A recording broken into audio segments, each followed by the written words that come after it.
Hey everyone, welcome to our channel YUMMS. ఇవాల్టి recipe spicy and ట్యాంగీగా ఉండే chilli idli. దీన్ని పిల్లల నుంచి పెద్దల వరకు ఇష్టపడే బెస్ట్ స్నాక్ రెసిపీ. ఇప్పుడు దీని ప్రాసెస్ ఏంటో చూద్దాం.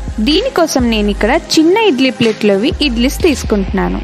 మీ దగ్గర కనుక ఈ చిన్న ఇడ్లీ ప్లేట్ లేకపోతే నార్మల్ ఇడ్లీని 4 పీసెస్గా చేసుకొని ఈ రెసిపీ చేసుకోవచ్చు. ఇప్పుడు వీటిని ఫ్రై చేసుకోవడానికి ఒక ప్యాన్లో 1 టీ స్పూన్ ఆయిల్ వేసుకొని ఈ ఇడ్లీస్ని పరుచుకోవాలి.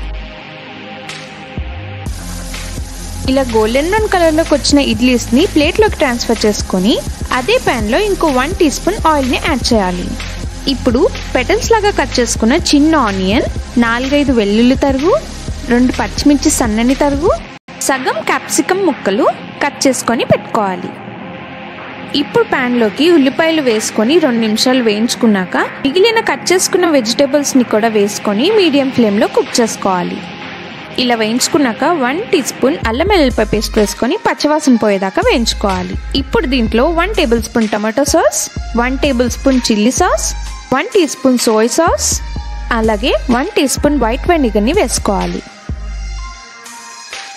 ఇప్పుడు ఈ మిశ్రమం కొంచెం దగ్గరకు పడి లైట్గా కలర్ చేంజ్ అయ్యేంత వరకు తిప్పుకోవాలి. ఇప్పుడు దీంట్లో ఇందాక వేయించి పెట్టుకున్న ఇడ్లీస్ని వేసుకొని హై ఫ్లేమ్లో టాస్ చేయాలి. ఇలా అంతా టాస్ చేసుకున్నాక 1 టీ స్పూన్ చిల్లీ పౌడర్, రుచికి సరిపడా సాల్ట్, కొంచెం చక్కెరని వేసుకొని మళ్ళీ ఈ మిశ్రమాన్ని హై ఫ్లేమ్లో టాస్ చేయాలి. ఇప్పుడు 2 టేబుల్ స్పూన్ల వాటర్ని యాడ్ చేసుకొని ఈ మిశ్రమం కాస్త దగ్గర పడేదాకా తిప్పుతూ ఉండాలి. ఇలా వాటర్ని వేయడం వల్ల ఇడ్లీలు గట్టిగా ఉండకుండా సాఫ్ట్గా ఉంటాయి. ఇప్పుడు దీంట్లో కొంచెం కొత్తిమీర చల్లుకొని సర్వ్ చేసుకుంటే చిల్లీ ఇడ్లీ రెడీ అయిపోతుంది. దీన్ని వేడివేడిగా తింటే చాలా టేస్టీగా ఉంటుంది. ఈ రెసిపీని మీరు కూడా ట్రై చేస్తారు కదా?